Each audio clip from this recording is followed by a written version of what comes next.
কোরআনে সালাতের উল্লেখ ৭৫। কোরআনের ৫৮ নম্বর সূরা মুজাদালার ১৩ নম্বর আয়াতে বলা হয়েছে, ওহে তোমরা গোপন আলাপের আগে সদকা দিতে ভয় পাও, যখন তোমরা তাহা পারিলে না এবং আল্লাহ তোমাদিগকে মাফ করিয়া দিলেন। সুতরাং সালাত কায়েম করো এবং জাকাত আদায় করো এবং আল্লাহকে মানো এবং রসুলকে মানো। আল্লাহ জানেন তোমরা যা করো। ও আশফাকতুম আন্তুকাদ্দিম বাইনা ইয়াদাই নাজওয়াকুম সাদাকাতিন ফাইজলাম তাফালু ওয়া তাবাল্লাহু আলাইকুম ফাকিমুস সালাতা ওয়া তুজ যাকাতা ওয়া আতিউল্লাহ ওয়া রাসূলাহু ওয়াল্লাহু খাবীরুম বিমা তামালুন। এই আয়াতটির ব্যাখ্যা লিখতে গিয়ে এর আগের আয়াতটি সম্পর্কে কিছু কথা বলতে হয় যে রসুলের সাহাবাদের মাধ্যমে ভবিষ্যৎ প্রজন্মের মধ্যে যারা আমানু তথা ইমানদার, তাদেরকে চুপি চুপি তথা গোপনে কথা বলতে চাইলে আগে রসুলকে সদকা দিয়ে কথা বলার কথাটি বলা হয়েছে। মহানবীর সাহাবারা নিঃসন্দেহে মোমেন। আমানু আর মোমিনের মধ্যে বিরাট ব্যবধান, যদিও আমানুরাও ইমানদার এবং মমিনরাও ইমানদার। আমানু এবং মমিনের পার্থক্যটি তখনই দেখতে পাই যে আল্লাহ আমানুদের সঙ্গে থাকেন না, বরং মমিনদের সঙ্গে আল্লাহ আছেন বা থাকেন কথাটি কোরআনে ঘোষণা করা হয়েছে। কোরআনের ৮ নম্বর সূরা আনফালের ১৯ নম্বর আয়াতের শেষ অংশে বলা হয়েছে, ওয়ান্নাল্লাহা মাল মুমিনিন, নিশ্চয়ই আল্লাহ মুমিনদের সঙ্গে আছেন বা থাকেন। আবার একই সূরার ৪৫ নম্বর আয়াতের শেষেও বলা হয়েছে যে নিশ্চয়ই আল্লাহ ধৈর্যশীলদের সঙ্গে আছেন বা থাকেন। অনাগত কালে যারা দ্বীনের উপর ঈমান আনবে তাদেরকেই লক্ষ্য করে বলা হয়েছে যে রসুলের সাথে চুপি চুপি কথা বলতে চাইলে আগে সদকা দেবে, তারপর কথা বলবে। এটা বা এই বিষয়টি কল্যাণ ও পবিত্রতা বয়ে আনবার সহায়ক। মুখে মিষ্টি কথা, বিনয়, ভদ্রতা এবং নম্রতার যেমন প্রয়োজন হয়, তার চেয়ে কিছুটা বেশি গুরুত্ব দিয়ে সদকা দেবার উপদেশটি এখানে দেওয়া হয়েছে। নিজের পরিশ্রমে অর্জিত সম্পদ হতে কিছুটা সদকা দেওয়া মোটেই কম কথা নয়। অবৈধ উপায়ে অর্জিত ধন সম্পদ হতে কিছু দান করাটা যত সহজ, তত সহজ মোটেই নয় মাথার ঘাম পায়ে ফেলে কষ্টে অর্জন করা ধন সম্পদ হতে সৎকারূপে কিছু দেওয়া। ধন সম্পদটি একই বিষয়, কিন্তু ধন সম্পদ অর্জন করার প্রশ্নে অবৈধ আর বৈধ দুইটি বিষয়ে আকাশ পাতাল ব্যবধান। রসুলকে এই পরিশ্রমে অর্জিত ধন সম্পদ হতে কিছু সদকা তথা হাদিয়া প্রদান করতে কোরআন বলছে, এবং সেই সঙ্গে এই কথাটিও বলে দেওয়া হয়েছে যে যদি একান্তই সদকা তথা হাদিয়াটি দিতে না পারো, যদি অক্ষম হও, তাহলে আল্লাহ ক্ষমা করে দেবেন। রসুলকে এই সদকা প্রদানের বিষয়টিতে কতটুকু গুরুত্ব দেওয়া হয়েছে যে যদি অক্ষম হয় তো ক্ষমা করে দেবার কথাটি বলা হয়েছে। তার মানেই হলো রসুলকে সদকা তথা হাদিয়া না দেওয়াটা ঠিক নয়, তাই ক্ষমার কথাটি এসেছে। তা না হলে সদকা দিতে না পারলে ক্ষমা করে দেবার কথাটি কেন এসেছে? আল্লাহ ক্ষমা করে দিয়ে আবার উপদেশ দিলেন এই বলে যে তোমরা সালাত কায়েম করো তথা যোগাযোগটি তথা সংযোগটি সংরক্ষণ করো তথা হেফাজত করো। তারপর বলা হলো জাকাত আদায় করো, এবং সেখানেই শেষ নয়, বরং আরও বলা হলো আল্লাহর ইত্তেবা করো তথা আল্লাহকে মানো, এবং আল্লাহর রসুলের ইত্তেবা করো তথা রসুলকে মানো। এখন আমরা একটু গবেষণার দৃষ্টিভঙ্গি নিয়ে নবী এবং রসুলের বিষয়টি আলোচনা করতে চাই। রসুল একটি চলমান প্রক্রিয়া, কিন্তু নবী কখনোই চলমান প্রক্রিয়া হওয়া দূরে থাক, বরং মহানবীর মধ্যেই নবুয়ত খতম তথা শেষ। সুতরাং মহানবী শেষ নবী তথা খাতামান নবী। রসুল বিষয়টি বলতে গিয়ে কেন ইহাকে একটি চলমান প্রক্রিয়া বলা হলো তার প্রধান কারণ হলো আল্লাহর রসুল মানুষ এবং ফেরেশতা উভয়টি হতে নির্বাচন করা হয় তথা নেওয়া হয় তথা মনোনীত করা হয়। কিন্তু নবীর প্রশ্নে কোরআনের একটি আয়াতেও কোনো ফেরেশতাকেই নবী বলা হয়নি। কেউ কি দেখাতে পারবেন যে একজন ফেরেশতাকে নবী বানানো হয়েছে? পারবেন না, কারণ এই রকম কথা থাকলে তো পারবেন, যাহা নাই উহা পাবার প্রশ্নই ওঠে না। সুতরাং বিশ্ববিখ্যাত এক একজন আল্লাহর অলি এবং যে কোনো আল্লাহর অলি ফেরেশতাদের চেয়ে অনেক অনেক মর্যাদাবান। ফেরেশতারা আল্লাহর অলিদের খেদমত করেন, সাহায্য করেন এবং আরও অনেক রকম কাজ অলিদের সঙ্গে থেকে সমাধান করেন। ফেরেশতাও রসুল, আবার মানুষ রসুল। নফস রুহ যার নাই সেই ফেরেশতাও রসুল, আবার নফস রুহ আছে সেই মানুষ রসুল। মানুষকেই আশরাফুল মখলুকাত তথা সৃষ্টির শ্রেষ্ঠ জীব বলা হয়েছে। ফেরেশতাদের এই রকম কথা বলার প্রশ্নই ওঠে না। সুতরাং এই চুপি চুপি সৎকা দেবার নিয়মটি তথা প্রথাটি কোনো অবস্থাতেই উচ্ছেদ করা যায় না। ইহাকে কখনোই নাসেক মনসুকের ফাঁদ পেতে ধরা যায় না। যদি কোরআনের এই আয়াতে রসুল না বলে নবী বলা হতো, তাহলে খোদার কসম আমি অধম লেখকই এই আয়াতটিকে নাসেক মনসুকের ফাঁদে ফেলে দিতাম। আমরা আল্লাহর অলিদেরকে, তা সেই অলি বড়ই হন আর ছোটই হন, বড় মোমবাতি হোক আর ছোট মোমবাতি হোক, আলোর প্রশ্নে তার কম বেশি থাক, কিন্তু কখনো রসুল বলবো না, রসুল বলতে যাব না। যদিও হাকিকতা বলা যায় কিনা উহা পাঠকদের কাছেই বিচারের ভারটি তুলে দিলাম। এজন্যই আমরা ভক্তদের দেখতে পাই আল্লাহর অলিদেরকে সৎকা তথা হাদিয়াটি দিতে। যদিও বাংলা ভাষায় এই সৎকা ও হাদিয়াকে গুরু দক্ষিণা বলা হয়, বাংলা ভাষায় গুরু দক্ষিণা অনুবাদ করলেই কিছু লোক হিন্দু ধর্মের গন্ধ পায়। হিন্দুদের বিবাহে যেমন উলুধ্বনি দেওয়া হয়, খাতুন জান্নাত মা ফাতেমার বিবাহেও উলুধ্বনি দেওয়া হয়েছিল এবং এই একবিংশ শতাব্দীতেও আরব দেশগুলোর বিবাহ অনুষ্ঠানে ওই একই উলুধ্বনি দিতে দেখা যায়। এটা একটি নিজস্ব সংস্কৃতি। ব্রিটিশ আমলে আমরা দেখতে পাই যে আমাদের মুসলমান বাপদাদারা সবাই ধুতি পরিধান করত এবং খুবই কম লোকে যারা নবাব পরিবারের তাদেরকে খ্রিস্টানদের পোশাক ফুল প্যান্ট পরতে দেখতাম। ছোটকালে দেখেছি বাপদাদারা ফুল প্যান্ট পরিধারী ব্যক্তিটির দিকে অবাক চোখে চেয়ে থাকত এবং একে অপরকে চুপি চুপি বলতো যে এরা খ্রিস্টান হয়ে গেছেন। সেই দিনে ফুল প্যান্ট পরাটিকে খ্রিস্টানদের অনুসরণ করা হচ্ছে বলে মনে করা হতো।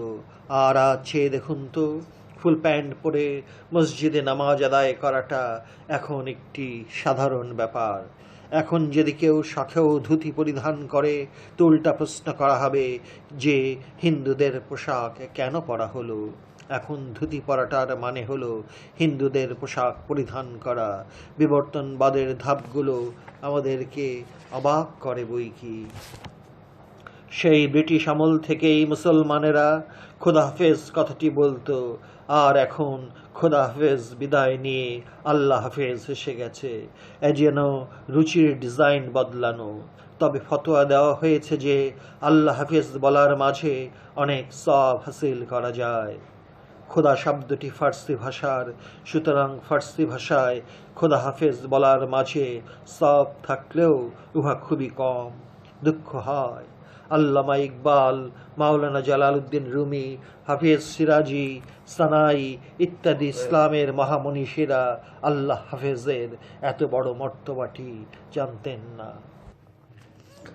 কোরআনের সালাতের উল্লেখ ৭৬। কোরআনের ৭০ নম্বর সূরা মারেজের ১৭ থেকে ২৩ এবং ৩৪ নম্বর আয়াতে বলা হয়েছে, ডাকিবে জাহান্নাম যাহারা পিঠ দেখাইল এবং যাহারা মুখ ফিরাইয়া লইল এবং যাহারা জমা করে সম্পদ এবং লুকাইয়া রাখে। নিশ্চয়ই ইনসান মানুষকে সৃষ্টি করা হইয়াছে চঞ্চল মন দিয়া, হালুয়া দুর্বল মন, অস্থির চঞ্চল মন। যখন স্পর্শ করে মঙ্গল সে হয় কৃপণ মানুয়া, কেবলমাত্র মুসল্লি ছাড়া, যাহারা সালাতের উপর দায়েম সর্বক্ষণ সর্বাবস্থায় সর্বহালতে, এবং যাহারা নিজেদের সালাতের উপর হেফাজতকারী। তাদউ মান আদবারা ওয়া তাওয়াল্লা ওয়া জামা ফাআওয়া, ইন্নাল ইনসানা খুলিকা হালুয়া ইজা মাসসাহুশ শাররু জাজুয়া ওয়া ইজা মাসসাহুল খাইরু মানুয়ান ইল্লাল মুসাল্লিন আল্লাযিনা হুম আলা সালাতিহিম দাইমুন ওয়াল্লাযিনা হুম আলা সালাতিহিম ইউহাফিজুন। কোরআনের প্রতিটি সূরাই অপূর্বেরও অপূর্ব, কিন্তু এই মারেজ সূরাটি বৈষয়িক এবং আধ্যাত্মিক বিষয়ের উপর ছোট ছোট আয়াত দিয়ে এত সুন্দর করে বুঝিয়ে দিয়েছে যে বিস্ময়ে হতবাক হতে হয়। এই একটিমাত্র কোরআনের সূরা মারেজটি পৃথিবীর 57টি মুসলিম দেশকে বুঝিয়ে দিচ্ছে যে তোমরা কোন পতনের বিন্দুতে দাঁড়িয়ে আছো। মজ্জুব, আবদাল, মাস্তান এবং আল্লাহর অলিরা এই আহ্বানটির বাইরে, কারণ এদের ধ্যান সাধনা সম্পূর্ণরূপে ব্যক্তিকেন্দ্রিক এবং কোনো কোনো ক্ষেত্রে কিছুটা সমাজকেন্দ্রিক বলা যায়। এই 57টি মুসলিম দেশের মধ্যে মাত্র একটি মুসলিম দেশ ছাড়া বাকি 56টি মুসলিম দেশ এতই নিম্নমানে অবস্থান করছে এবং কোরআনুল করিমের কোনো আদেশ উপদেশই যে মেনে চলছে না তারই একটি জ্বলন্ত প্রমাণ। বৈষয়িক উন্নয়নের প্রশ্নে অধ্যাত্মবাদ বাদ দিলাম, একমাত্র মুসলিম দেশ মালয়েশিয়া কিছুটা উন্নতির দিকে এগিয়ে চলছে।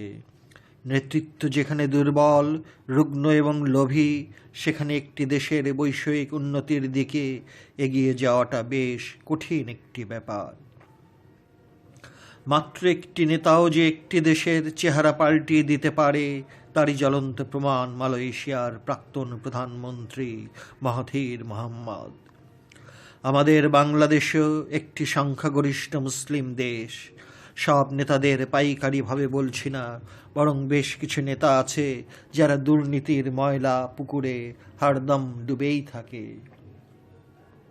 তাই একটি নতুন প্রবাদ বেরিয়েছে যে জানোয়ারকে জঙ্গলে মানায়, বাচ্চাকে মায়ের কোলে মানায়, আর বাংলাদেশের রাজনীতির কিছু নেতাদের জেলখানায় মানায়। বাংলাদেশের এক প্রধানমন্ত্রীর বড় পুত্রধন কর্মী সম্মেলনে বলেছিল, যদি আমরা আবার ক্ষমতায় আসি তাহলে দুর্নীতির সবগুলো শেকড় উপড়ে ফেলব। শ্রোতারা এই কথাগুলি শুনে আনন্দে হাততালি দিয়েছিল। কিন্তু জনতা যখন দেখতে পেল যে সেই নেত্রীর পুত্র আকণ্ঠ দুর্নীতিতে ডুবে আছে, এবং এই যে দুর্নীতিতে ডুবে আছে এই প্রমাণটি কাগজে কলমে কেউ প্রমাণ করতে পারবে না, বরং সাক্ষীর মাধ্যমে প্রমাণ করা ছাড়া আর কোনো উপায় নাই। সেই পুত্রধন কত উচ্চ স্তরের শেয়ানা যে দলিল প্রমাণে একটিও প্রমাণ রেখে যায়নি। এটা প্রায় সবারই জানা যে কোরআন বলছে যে জাতি তার নিজের ভাগ্য যতক্ষণ পর্যন্ত নিজে পরিবর্তন না করবে ততক্ষণ পর্যন্ত আল্লাহ সেই জাতির ভাগ্য পরিবর্তন করেন না। যদিও ফকিরের জন্য রাজনীতি হারাম, তবু খুব দুঃখ নিয়ে এই কথাগুলো একদম সাদামাটা ভাষায় বলে গেলাম। বাংলাদেশ কি একজন মাহাথির মোহাম্মদের মতো নেতার আশা করতে পারে না? এবার মূল বিষয়টিতে ফিরে আসছি। কোরআনুল মাজিদ কি সুন্দর ভাষায় বলছে, ওই ব্যক্তিদেরকেই জাহান্নাম ডাকবে যারা সত্যকে সত্য জেনেও মুখ ফিরিয়ে নিয়েছে, যারা সত্যকে জেনেও সত্যের জন্য সামান্য সাড়া শব্দটিও করেনি। সেই সত্যটির প্রথমাংশেই কোরআন জানিয়ে দিল, যারা দুনিয়ার ধনসম্পদ জমা করে রাখে এবং সুন্দর হিসাব নিকাশের মাধ্যমে গুণে বেছে রাখে। সম্পদ জমা করাটাকেই কোরআন মানা করছে। কতটুকু সম্পদ রাখা যাবে? অধম লেখকের রচিত মারেফতের গোপন কথা বইটি পড়লেই পরিষ্কার একটি ধারণা জন্মাবে। সম্পদের পাহাড় জমিয়ে আরামায়েশে দিন কাটাচ্ছে আর অপর পক্ষে বেশিরভাগ মানুষ অভাব অনটনে দারিদ্র্যের শেষ প্রান্তে এসে অসহায়ের মতো দিন যাপন করছে। ইতিহাসের জনক যেমন হেরোডোটাস, তেমনি সমাজ কল্যাণ নামক তথাকথিত বিজ্ঞানের জনক হলেন ম্যাকনামারা। অতিশয় চক্ষু লজ্জায় এবং দাতা সাজার যাত্রা দলের সম্রাটের পোশাক পরে ভিডিও ক্যামেরা নিয়ে দেখিয়ে দেখিয়ে ছিটে ফোটা দান করার বিষয়টি দানবীরের ভারিক্কি চালে দেখিয়ে চলছে।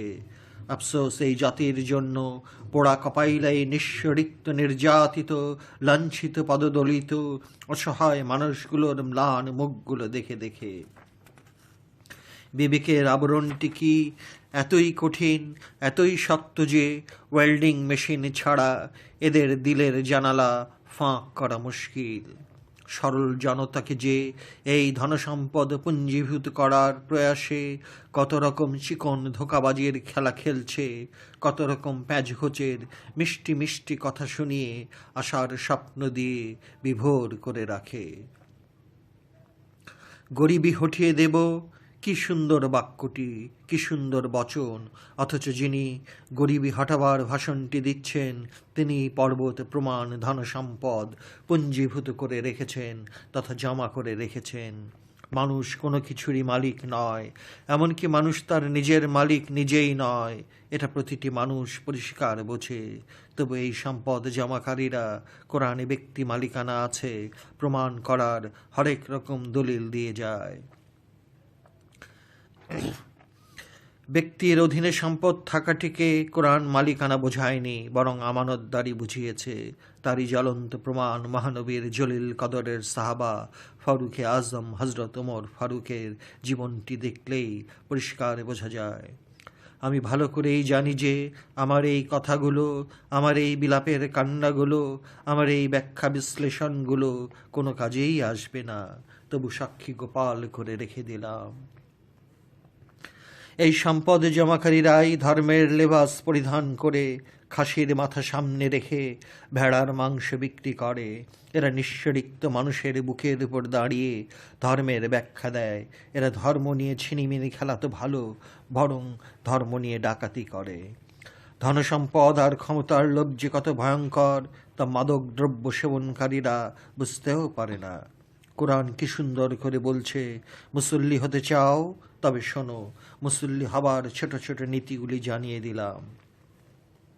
প্রথমেই জানিয়ে দিলাম, ধনসম্পদ পুঞ্জীভূত এবং সংরক্ষিত করে যারা রাখে তাদেরকে জাহান্নাম বারবার ডাকছে, আয় আমার কোলে আয়। জাহান্নাম ডাকছে, তবু এরা জাহান্নামকে ভয় করে না। এরা ভালো করেই জানে যে খুব বেশি হলে 100 বছর বেঁচে থাকবে, তারপর মৃত্যু ঘটনা দিয়ে জাহান্নামের কোলে বসানো হবে। তাই কোরআন বলছে, মুসল্লি তারাই যারা ধন সম্পদ পুঞ্জীভূত ও সংরক্ষণ করে না।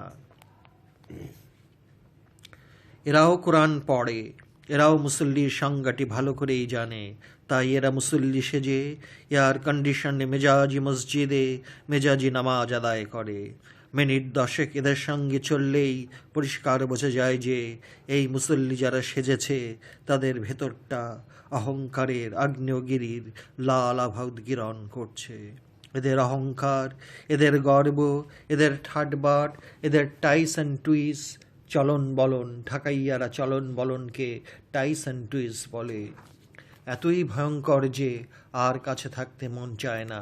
সুতরাং নকল মুসল্লির ছড়াছড়িতে আসল মুসল্লিগুলিকে ধরতে কষ্ট হয়। এই নকল মুসল্লিদের মন মেজাজ এতই অস্থির থাকে যে এই অস্থিরতাকে ফিতা দিয়েও মাপা যায় না। একটু বিপদের ছোঁয়া লাগলেই এরা ছিলবিলিয়ে ওঠে, হাহুতাশ করে। আবার বৈষয়িক মুনাফার ব্যাপারটি যখন ধারা দেয় তখন কি যে আনন্দের হাসি হাসে, আনন্দে মুখের 32টি দাঁত দেখিয়ে হাসতে থাকে। মুসল্লির আবরণে এদের কৃপণত ধরাই পড়ে না। এরা কঞ্জুসের দাতা, কিন্তু দাতার অভিনয়ে অমিতাভ বচ্চনকেও হারিয়ে ছাড়বে। এদের টাইস অ্যান্ড টুইস বা রং ঢং দেখে বোঝাই যাবে না যে এরা নকল মুসল্লি। এই নকল মুসল্লিরাই যুগে যুগে শোষণ, জুলুম আর অত্যাচারের এমন ভয়ঙ্কর স্টিম রোলার চালিয়েছিল যে এরাই খাল কেটে মার্কস, এঙ্গেলস, লেনিন আর মাও সেতুংকে ডেকে এনেছিল। মার্কস আর লেনিনকে দোষারোপ করার আগে এই জাতীয় মানুষগুলোর ইতিহাস পড়ে দেখুন। আপনার বিবেক কেঁদে উঠবে, আপনার মনপ্রাণ থরথর করে কেঁপে উঠবে, এবং আমার কথাগুলো যে কতটুকু সত্যতা বহন করে তা কিছুটা হলেও বুঝতে পারবেন। হায় রে খান্নাসরূপী শয়তান, ওই নকল মুসল্লিদের চোখগুলোকে অন্ধ করে দিয়েছিলি, বিবেকের দরজার কপাট ভারী স্টিল দিয়ে বন্ধ করে দিয়েছিস। সাবাস খান্নাসরূপী শয়তান, সাবাস। এই নকল মুসল্লিদের চোখ, মুখ আর পেট কোনোদিন ভরে না শয়তানি দর্শনটি অদৃশ্য নফসের কাছেই থেকে থেকে কুমন্ত্রণাটি দিয়ে চলেছিস যুগে যুগে, এবং আজও এবং আগামীকালও। আবার একটু লক্ষ্য করুন, একটু চোখ কান খুলেই লক্ষ্য করে দেখুন, যারা নামাজ পড়ছেন তথা যারা সালাত আদায় করছেন তারা এই সমস্ত কুৎসিত বিষয়ের ধারে কাছেও থাকেন না। ইহা অধম লেখকের কথা নয়, বরং সূরা মারজের 22 নম্বর আয়াতেই বলা হয়েছে। এখন একটু অনুরোধ করতে চাইছি, কোরআনে বর্ণিত এই নামাজ পড়ুয়া মুসল্লি খুঁজে খুঁজে বের করার চেষ্টা করে দেখুন। আশা করি কোরআনে বর্ণিত এই রকম মুসল্লি আপনি হাতে গুনতে পারবেন। যারা মুসল্লি নাম ধারণ করেও মুসল্লি নয়, সেই জাতির ভাগ্যটির শোচনীয় অবস্থা দেখুন। দেখুন 56টি মুসলিম দেশের গাল ইহুদি খ্রিস্টানেরা কি সুন্দর চেটে চলছে। যারা গাল চাটছে তারা ভালো করেই জানে যে আমরা কোন পতনের শেষ বিন্দুতে এসে দাঁড়িয়েছি। এইসব নকল মুসল্লিরা ভালো করেই জানে যে সূরা মারজের 24 নম্বর আয়াতে আল্লাহ বলছেন যে তোমাদের ধন সম্পদের ভাগ বঞ্চিতদের এবং যাদের চাইবার উপযুক্ততা আছে তাদেরকেও দিতে হবে। 10 চক্রই যখন এরকম, তো যিনি প্রতিবাদ করছেন ব্যাখ্যা বিশ্লেষণ দিয়ে বুঝিয়ে দিচ্ছেন তাকেও ভূত শাস্তে বাধ্য করা হচ্ছে। খান্নাসরূপী শয়তানটি যাহা আপন নফসের ভেতরে তথা জীবাত্মার ভেতরে লুকিয়ে আছে, তার কুমন্ত্রণা আর ওয়াসওয়াসা কত বড় ভয়ঙ্কর। এই সকল নকল মুসল্লিরা মেজাজি হজটি পালন করতে গিয়ে মেজাজি 3টি শয়তানকে মেজাজি কঙ্কর ছুঁড়ে মারত ওস্তাদ, কিন্তু হাকিকি শয়তান খান্নাসরূপী শয়তানটিকে যে প্রতিটি নফসের সঙ্গে দিয়ে দেওয়া হয়েছে ইহা মালুম করতে পারে না। তাই হাকিকি কাবার, হাকিকি তওয়াফ করে হাকিকি হাজি হওয়ার তো প্রশ্নই ওঠে না। তাই একই সূরার 34 নম্বর আয়াতে এক ধাপ এগিয়ে বলা হয়েছে, আমানত এবং প্রতিশ্রুতিটিও যারা রক্ষা করে এবং সেই সঙ্গে নিজেদের সালাত তথা নামাজের প্রতি বিশেষভাবে খেয়াল রাখে তথা যত্নবান হয়, তারাই জান্নাতে প্রবেশ করবে। এখানে নিজেদের নামাজের উপর যত্নবান হওয়ার কথাটি বলতে কি বুঝায়? যারা অগ্রপশ্চাৎ সব কিছু ভেবে এবং চিন্তা করে বিচার বিশ্লেষণ করতে পারে তারাই তাদের সালাতের তথা নামাজের জন্য যত্নবান। কোরআনে কথাটি বলা হয়েছে। এই সকল নকল মুসল্লিদের নামাজ যেমন নামাজ নয়, বরং দেখানো নামাজ। এই লোক দেখানো নামাজিদেরকে ওয়াইল নামক জাহান্নামে ফেলে দেওয়া হবে, এই কথাটিও কোরআনের কথা। যষ্টি মধু নামেই মধু, কিন্তু আসল মধু নয়। ঠিক তেমনি এদের নামাজ নামেই যষ্টি মধু, মৌমাছির চাক ভাঙা, আসল মধু নয়।